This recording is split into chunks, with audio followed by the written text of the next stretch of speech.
All right, hey calculus. Here we go for part 4 of 5.2 area. It's going to be a tricky one. There's going to be a lot going on, and I'm only really going to look at one example. There's going to be two parts to it. I'm going to see how many. Uh, let's try not to say a lot of ums here. I'm going to do my best here.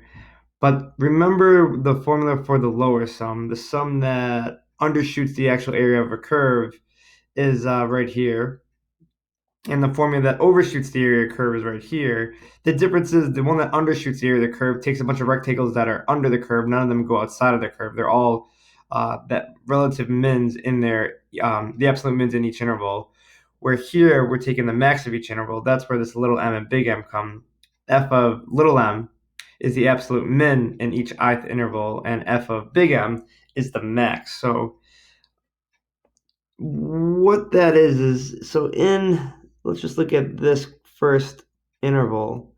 The absolute max in that interval, the absolute min in that interval is going to be on the left side of the interval. It's going to be right here. So here's the function. The smallest height is right here. So we're taking a left-handed endpoint here. We would just plug in a, I guess. If you look in this interval right here, here's the function. The smallest value that this function takes in this interval is on the right side. It's right over here. And that would be the endpoint that we would use to find the height of this rectangle if we wanted to find the area of that little piece.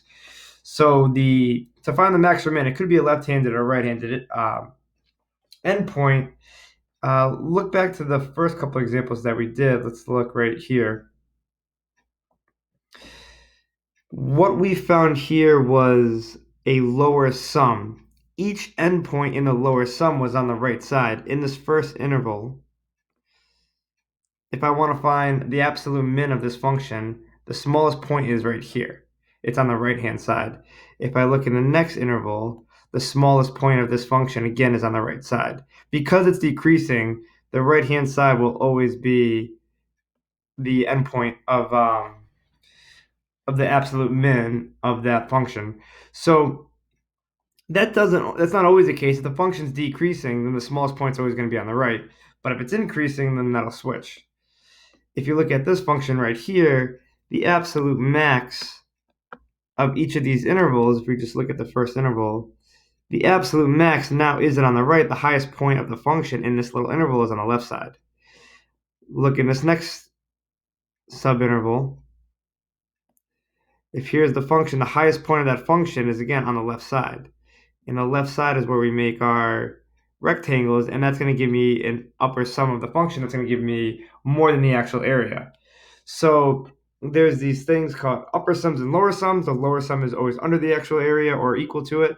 The upper sum is greater than or equal to the actual area. But then you could have a left and right sum, which is just saying that take the area of each left-hand endpoint or each right-hand endpoint. Some might be above, some might be below. So in this case, we see that we're taking upper sums that are left-handed sums, right? We start on the left and make a rectangle in each subinterval. Start on the left and make a rectangle with each subinterval. And so this is an upper sum, and it also happens to be a left-handed sum. When we look at this right here, the left-hand and right-hand changes because the function's increasing and then decreasing. So that's a quick thing on left-handed versus right-handed, upper sum versus lower sum. And the reason why I bring that up is because if the function's strictly increasing or decreasing, there's going to be an easy way to find these two things, the absolute max and absolute min, if it's a left-handed or right-handed. And where this is going to lead to is, as long as you get any point in the interval, it's going to be fine. But that's not going to happen in this video. Find the upper and lower sums from the region bounded by the graph of x squared, the x-axis, and x equals 0 and x equals 2. So I want to find two things, the lower sum and the upper sum. And I'm going to do the lower sum first. The lower sum, we have our formula. It's the sum where I starts at 1, goes to n. It's base times height. The base is delta x. The height for the lower sum is you take the smallest height in each subinterval so we don't overshoot the area at all, and multiply that by the base. That's going to give us the area. We're going to take the sum. We're going to add up all these areas to get an approximation. Now, we don't know how many rectangles we're going to take in this problem. So I need to just break up my interval into n subintervals, however many rectangles I want to make. And we'll do it for 10, 20, 1,000 afterwards. So the formula for the change in x is b minus a over n. In this case, we're going from 0 to 2. So the width of the interval is 2. And we're going to break it up into n subintervals. So we have delta x. To find the absolute min, the m sub I, we need to find, in this case, the smallest point in each subinterval. In the first subinterval, the smallest point's right there at 0. So when I equals 1, little m sub 1 is going to be 0. And then in this next subinterval, the smallest point is going to be at the left again. And that's going to be when we go over delta x, which is 2 over n. So we're going to go over 2 over n. So when I is 2, the second rectangle,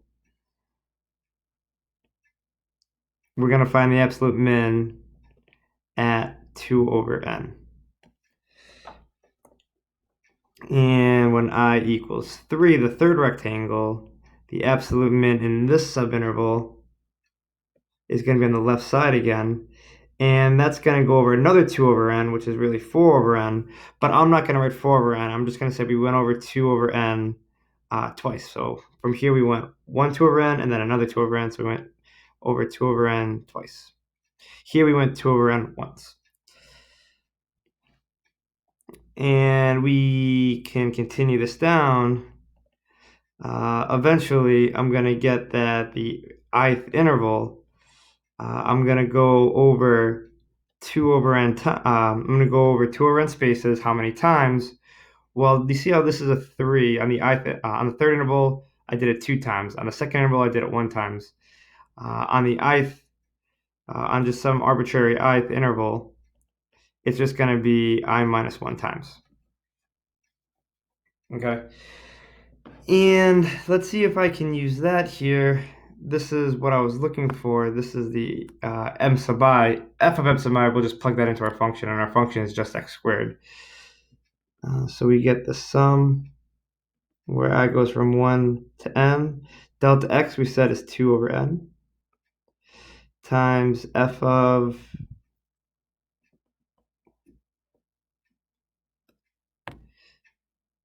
2 over n times I minus 1. Okay, so that's what little mi is. I'm going to factor out the 2 over n. No, I'm gonna leave it there for now. Actually, we're gonna factor some stuff out, but I'm gonna try to factor it all in one step instead of 3 steps. So we have the sum of 2 over n. Now my function f of x is just x squared. So you take whatever your input is. My input is this purple stuff, and we just got to square it. That's what f does to its inputs. So I need to square 2 over n times I minus 1. The lower sum is going to be a little bit tougher than the upper sum, and here's why. When I'm squaring something, the whole I minus 1 thing is going to make me have to do some foiling, which is going to lead to a little bit more algebra. But let's see. We have this 2 over n, that's delta x. If I square what's in here, 2 over n squared is 4 over n squared. And then I minus 1 squared is I squared minus 2i plus 1. And we're getting there. 2 times 4 is 8, so we have an 8 that I could factor out. N times n squared is n cubed. I have an n cubed that I could factor out. And now we just want to take the sum of these terms on the inside. I squared minus 2i plus 1. What I'm going to do next is use those formulas for my summations. So the formulas I'm talking about are right up here. We marked them as important. right here, these summation formulas, theorem 5.2. We're going to probably use 1, 2, and 3. I don't think we need to use 4 in this case.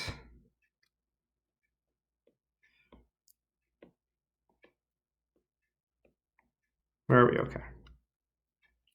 So, the formula for I squared is n times 1 more than n times double n plus 1 over 6. And then we have minus 2 times. The formula for I is n times 1 more than n over 2. And the formula for a constant is n times that constant. Now I'm going to do some algebra to make the fractions go away. How do I want to write this? I'm going to multiply the top and bottom by 3 so I can get that common denominator of 6. If I multiply this by 3 over 3, I'll get that. And I can multiply this by 6 over 6 to get that common denominator of 6. So that's going to help me because now I could factor out all of these have a 6 in it, so I could factor out that 6 on the bottom. The n cubed is still down there. I have the 8 on top. One other thing I'm going to do, I'm a little hesitant to do it because I'm not trying to throw you off here, but each 3 of these terms all have an n that I can factor out of them.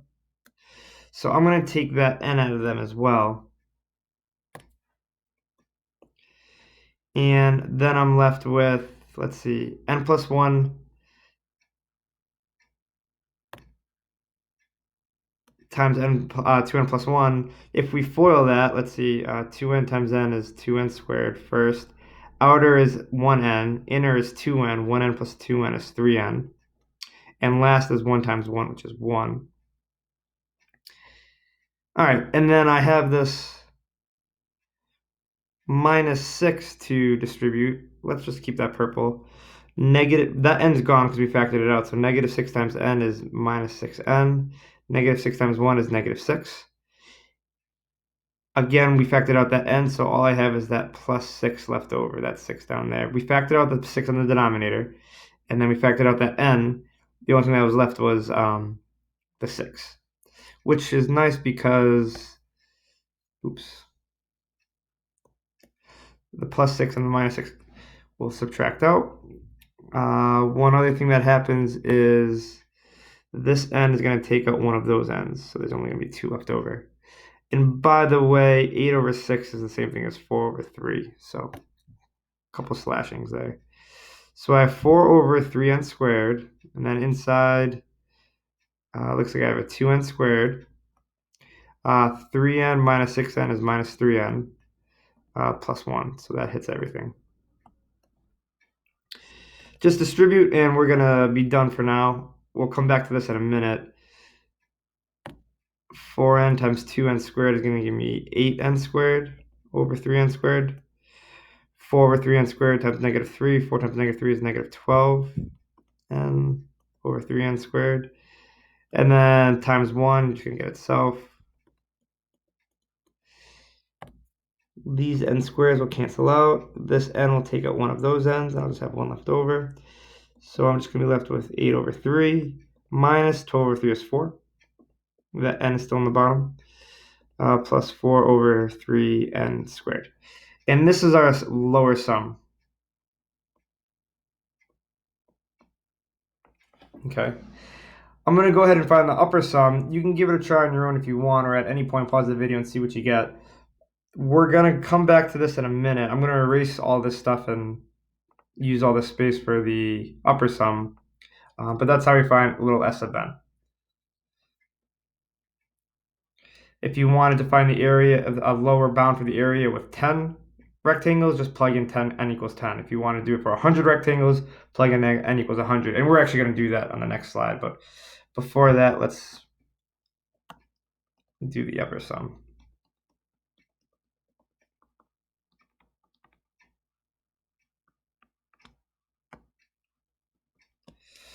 Okay. Not much is going to change here. The formula for the upper sum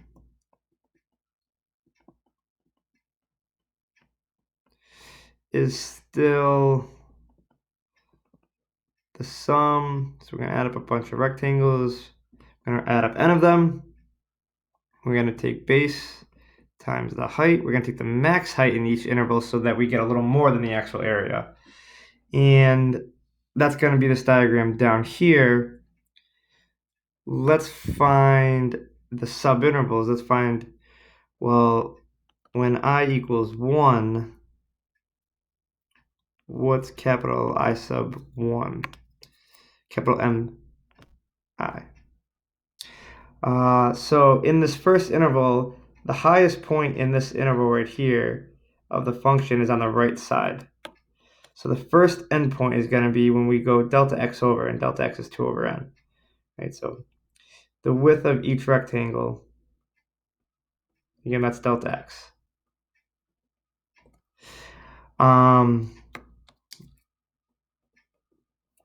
So that's going to be 2 over n.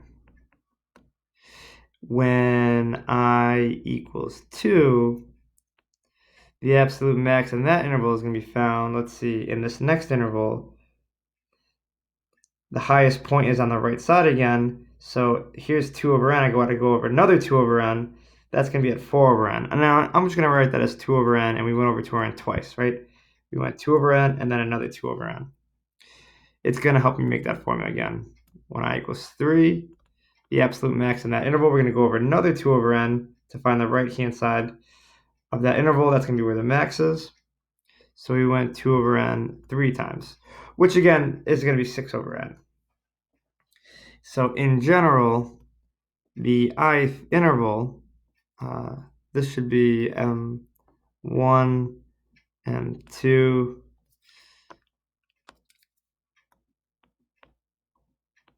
M3. So now the actual Mi that I'm looking for, let's see. If I is 3, that's 3. If I is 2, that's 2. If I is 1, that's 1. So we could think of this as whatever interval I'm on, that's how many times I move over delta x, or in this case, 2 over n units. So now we have mi and delta x. So now we could go into the formula and just do some heavy algebra. It's going to be much, much simpler this time, though, because there's no I minus 1. There's no foiling, which is what can create a lot more algebra. So here's my formula for my upper sum. And it's going to be f of capital Mi, which is 2 over ni.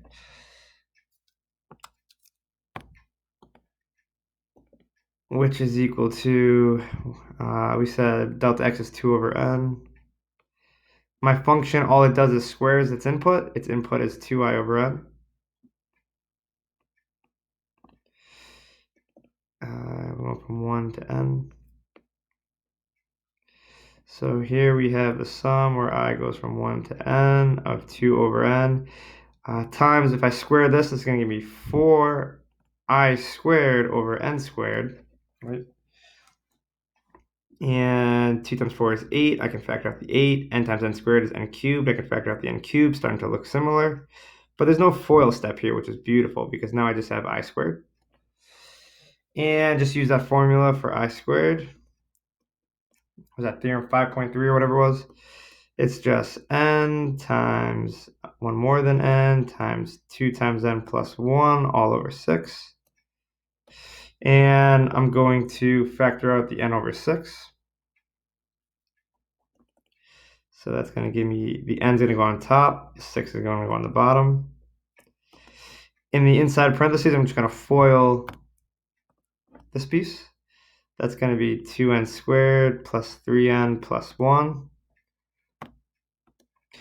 Let's do some simplifying over here. Again, 8 over 6 is just 4 over 3. This n will take out one of those n's, so I have an n squared. It's starting to look very similar to the last one, but it's going to be slightly different. We just got to distribute now. What color do I want to spend? Let's distribute in green. So I have, be careful, so this is 4 over 3n squared. That's what all this slash stuff is. When I multiply it in, 4 times 2 is going to be 8. So I'm going to have 8n squared over 3n squared. multiply by the next one. 4 times 3 is 12. So we have plus 12n over 3n squared. And then when I multiply by 1, it doesn't change. And let's simplify. The n squareds cancel out here, so I just get 8/3. 12 over 3 is 4. This n is going to take out one of those n's, so I still have one on the bottom. Plus 4 over 3n squared. And that's my upper sum. The only difference between the upper sum and lower sum in this particular case is... Oh, and by the way, a lot easier, a lot less algebra. Is this was a minus and this was a plus. And I guess that it makes a little sense that this has definitely got to be bigger than that one because I'm adding a little bit here where that's subtracting a little bit. So the area is somewhere in between here. And this one's always going to be smaller than that one because this one you're subtracting a little bit and this one you're always adding a little bit. So what is the area? Suppose I took 10 rectangles, plug in 10 here. And if I plug in 10, I did this already. The lower sum for the area would be 2.28. If I plugged in n equals 100, then I would have a lower sum of 2.6268. If I did 1,000 rectangles, I'd get a really close approximation. This would be just less than the actual area, and I'm getting 2.6627.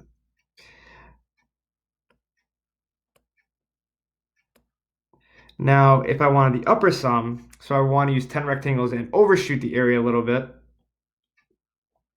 So like I'm overshooting the area here, but I'm going to do it with 10 rectangles.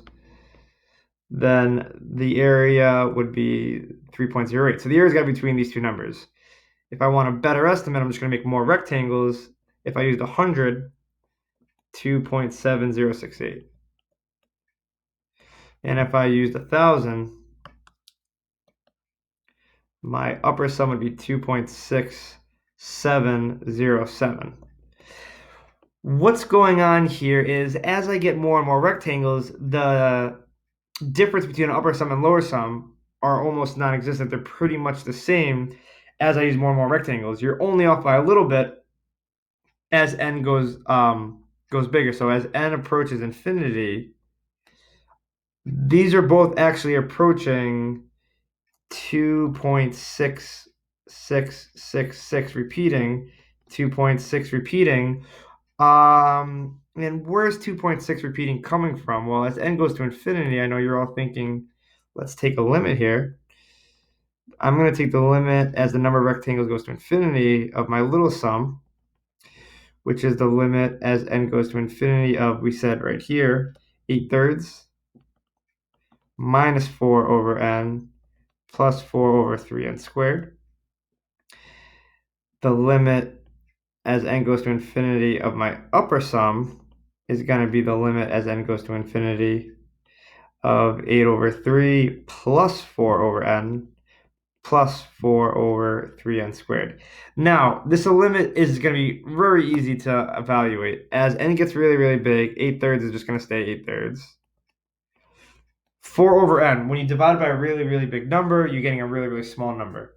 So this is getting approaching 0 as n gets really big. Same thing here. The denominator is getting infinitely big. 4 divided by an infinitely big number is infinitely small. And 8/3 minus 0 plus 0, this thing is just approaching 8/3. Same thing here. This is just approaching 8/3. This is approaching 0. And this is approaching 0. And so both of these is 8/3, which is really just 2.6 repeating, which is what we got up here. So as n gets really, really big, not only is the lower sum less than the upper sum, they actually tend to be the same thing. So when I told you before that these things, the lower sum is less than the area, and the area is less than the upper sum, there's this whole equal to going on. And if both of these are 8/3, if the area's got to be bigger than 8/3 and smaller than 8/3, greater than or equal to 8/3 and less than or equal to 8/3, that's the exact area now. And we've actually calculated the exact area as 8/3 by taking a limit. So not an easy problem. One of the toughest things that I think we do in calculus, at least algebraically, there's just a lot going on. This theorem right here says exactly what I just said. As long as we take the limit as n goes to infinity, the lower sum is equal to the upper sum. So as long as your function is continuous and non-negative on the interval a to b, then the limit as n goes to infinity of both the lower and upper sums exist and are equal to each other. So they not only do these sums exist, but they're equal to each other. This is just a big string of equalities. We define delta x as b minus a over n. F of little m and f of big M are the minimum and maximum values in each of those subintervals. All right, that's it. That was a big one. The next couple problems on the homework will look like those. And if you need help, always give me a shout.